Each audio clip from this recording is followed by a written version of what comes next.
Hey scientists, it's Jessica Power, one of the science curriculum coordinators at Kansas City Public Schools. Scientists, if you remember, last week we learned about what weather was. We learned that weather was simply what's happening in the atmosphere or the air around us at any place, at any time. Now we talked about how weather could change from hour to hour, how it changes from day to day. We talked about the types of precipitation, how there's snow and sleet and rain and hail. We talked about wind speed, and then we talked about creating a weather data table. And so scientists, I have the data with me from last week. And so what you will see is that we've taken our weather table. You'll see I started filling this in on October 29th. I know, that's a while ago. And I continue to fill it in for each day, October 29th, October 30th, the 31st, then we get into November. So I recorded for November 1st, 2nd, 3rd, and 4th. And scientists, this is what the weather data turned out to be. Now there's a lot of interesting things to look at on here. The first one, I want you to take note that if you notice, I recorded the weather at the same time every day. And I did this to be consistent. The word consistent allows us to be able to look at the weather on a day-to-day basis and be able to compare it. Now the temperature always changes throughout the day. So I wanted to make sure that when we were comparing these 7 days, that we were looking at the temperature at the same time between those days. Because it wouldn't be super accurate if I looked at the weather at 9 a.m. on the 29th, and then at 2 p.m. when it's warmer on the 30th, So what we're going to do with this data scientist is we're actually going to create a graph. We're going to create a bar graph to show us the temperature. Now scientists use graphs to represent data. Yes, we can look at this data table, but I don't know about you scientists, there's a lot of numbers on there. And it's really hard for me to compare these numbers when I could make a bar graph that shows me what those numbers look like when they're compared. So scientists, we're going to make a bar graph today to compare the temperatures. From there, we're going to talk about how meteorologists or people who study weather use weather data to predict or make forecasts about the weather that we have in the next week or so. Now, meteorologists have a really, really tough job because the weather, it's always changing. So it's really hard for a meteorologist to be 100% correct because you just never know. The atmosphere is very, very varying, meaning it changes all the time. And as our Earth rotates, that can also change weather patterns. So that impacts how the atmosphere of the air is moving, what direction it's moving. But then we also have different places on Earth that impact our weather here in Kansas City. For example, the Rocky Mountains out in like Colorado, Utah area, those mountains can impact our weather. They can either make weather really nice for us, or it can make weather kind of stormy for us. It's all dependent about how the atmosphere or the air comes together, the clouds that are formed, the wind speed, the temperature, all those things factor in to make our forecasts. So scientists, let's make our bar graph. Now, bar graphs are pretty simple. We just have to match up our numbers and then color in a bar. So I'm actually going to move our weather data scientist to right here. That way we can still reference it. Now scientists, a bar graph has 2 points on it. It has a side where we're going to label temperature, and then it has a bottom that we're going to label date. So I'm going to come and I'm going to draw lines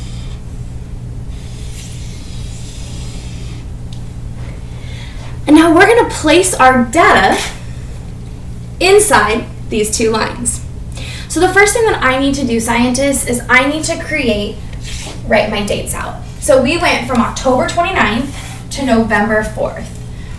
So here's 10,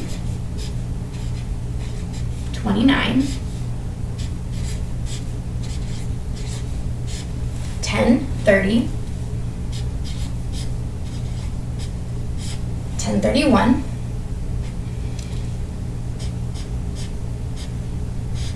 11/1, 11/2, 11/3, and 11/4.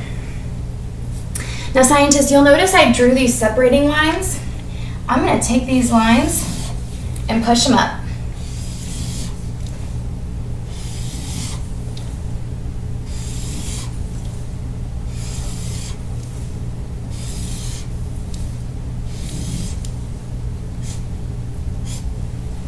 You get the point. Now on the temperature side, I'm going to make a range of temperatures. So what I'm going to look for, scientist, is my coldest or lowest temperature. So that's here at 39. And I'm going to look for my warmest temperature. And that's 48. So I need a range between 39 and 48.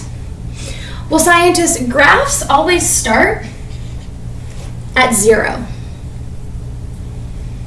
I don't know if I have enough room to write all the way up to 48, or it'd be really close together. So what we can do is we can make a little squiggle line, and that says 0 to whatever number is in here. Now I'm going to start my data table, or the rest of it. I'm going to start it at 35, just a little bit below. So we have 35, 36,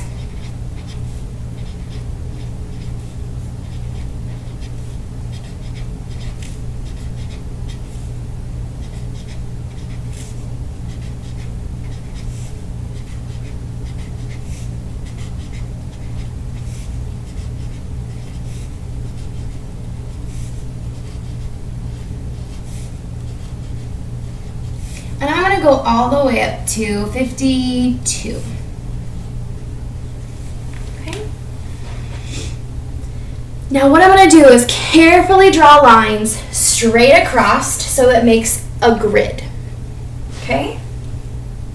So from 35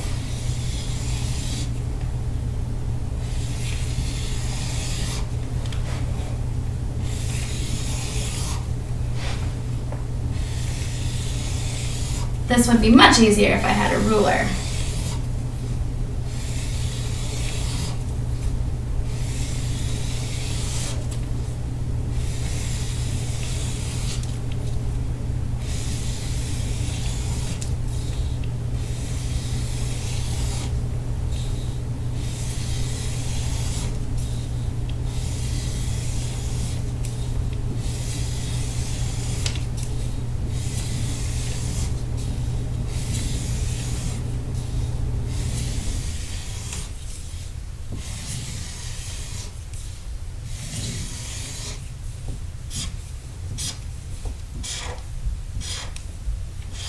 Okay.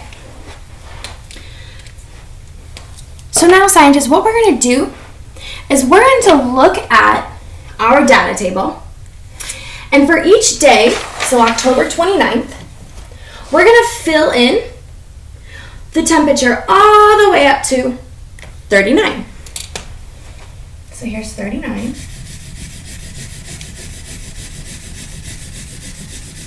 Same thing for the 30th.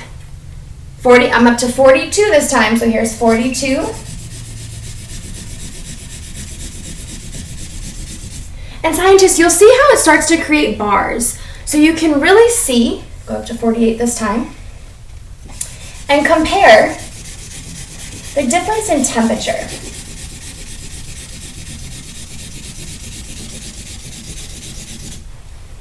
On the first, it was 40.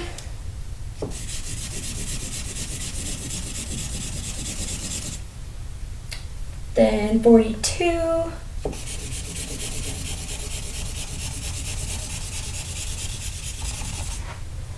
47 and 47.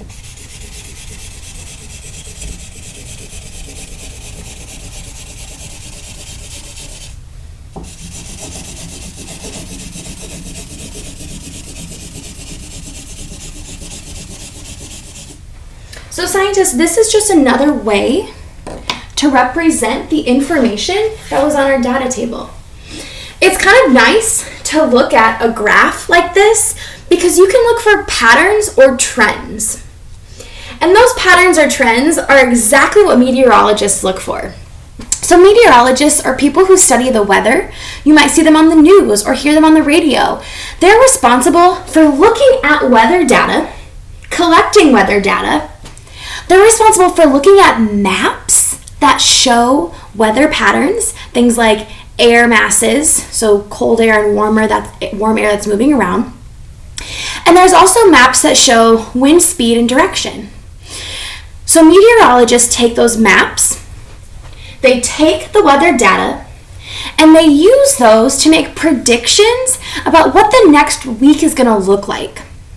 And so they're able to tell us next week on Wednesday it's going to be a high of 45 and it's probably going to be sunny. And they can be confident in that decision because of the data they looked at, the data tables, the graphs, the maps they've looked at. And they're able to put those things together. They're able to analyze them. And they're able to look for patterns and trends. And they're able to see and predict what's going to happen on those maps with the wind speed and where those air masses, where it's hot or cold, are going to go. And if we might see precipitation. Now, meteorologists have a really important job because if you think about in the spring and summer, sometimes we see severe weather like tornadoes or really strong winds that can cause damage.